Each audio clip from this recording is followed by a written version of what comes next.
Everybody, it is Sunday in our household. I don't know when you'll get to see this video, it depends how quickly I edit it.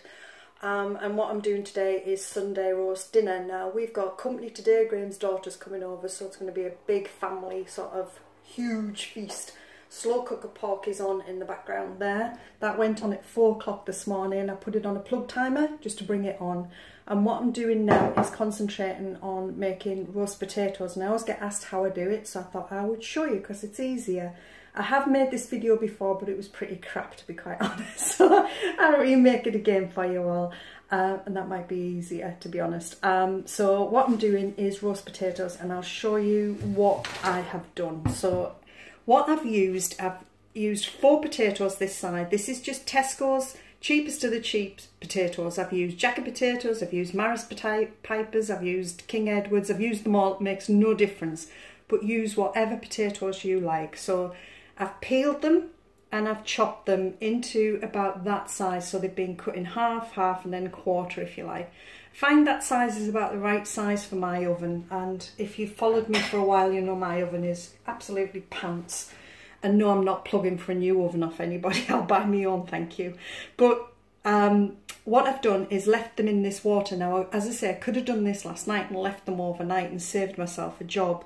And what's happening is, as you will see, all of this sort of scum and sort of dirt, if you like, is coming to the top of the water. And what's happening here is we're taking out some of the starch in the potatoes.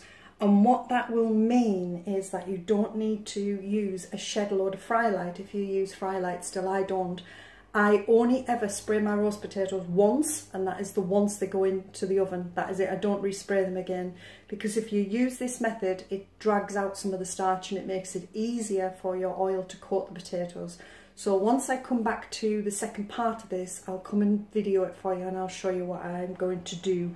I'm also chopping up my turnip and my carrots, because I'm doing carrot and turnip mash, and I'm going to add half a vegetable stock pot, the other half is in with the pork. And what I'm going to do is chop this, dice it basically, and add it to a pan of water and leave it on the hob. Again, I could have done that last night, could have saved myself some jobs, but brain didn't engage. But if you want to get ahead of the game, those are the tricks that you can use. You know, if you've got a spare 10 minutes at night before you go to bed and you are having roast and carrot and turnip, chop it and just leave it on the hob in cold water. It will be absolutely fine. I will come back to you when I'm in the next stage of this and show you where we go from there. Coming back now to start my potatoes. So what I've done is just drained them over this sieve and rinsed them with cold water. And as you can see, that is what is in the bottom of the bowl I was using. So that's some of the starch coming out. I'd have liked to have left them longer, but I can't. And that, you know, we are where we are kind of thing. And all I'm going to do basically is just get rid of that out the bottom of there. And then I am going to add a tiny bit of water. Tiny little bit of water to the bottom of the bowl, as you can see. Add my potatoes back into the bowl, and then I'm going to pop a plate on top as so, and take them, sorry about this, over to the microwave. And then this is where it's going to depend your microwave or how many potatoes you're cooking and all those things. I microwave mine anywhere between sort of 6 and 10 minutes. Now in that bowl there is a lot of potatoes, so what I'm going to do is put this on for 10 minutes full power. So that is 10 minutes full power, and then once that has happened, I'll come back and show you what I do next. Okay, here we are. So they have had 10 minutes. The plate on top's red hot, so be careful how you touch it. And all we are going to do is re-drain those. Keep the bowl. Give them a good shaking to get all the edges roughed up so that they crisp up when you put them in the oven.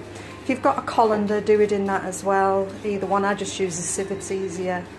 So give them a good roughing around in there. In this bowl, just wipe away any moisture. Sorry for the dodgy video. And all we're going to do is pop those in there. Then I am going to spray them with some spray oil. Use whichever oil you want. Get the nozzle the right way around. And then all I'm going to do is cover them with a little bit of salt and pepper. Then transfer them to the baking tray, and this is the pan pyramid stuff that I use a lot of. And I can just turn that off. And what this does is it allows the heat to get under whatever is on the baking tray. So it kind of crisps things up a little bit, and with my oven anything is a blessing. So that is what I'm going to put them on. I've got the oven heating to about 180, and these are probably going to take about, I don't know, 40 minutes, maybe it's 45 minutes in my oven. But once they're done, I'll show you how they look.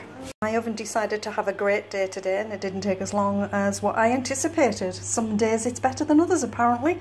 Okay, so there you go. There is my potatoes all done, and they are all cooked through beautifully. I've tasted one and they're absolutely yummy, so I can't wait for my Sunday dinner. Bye.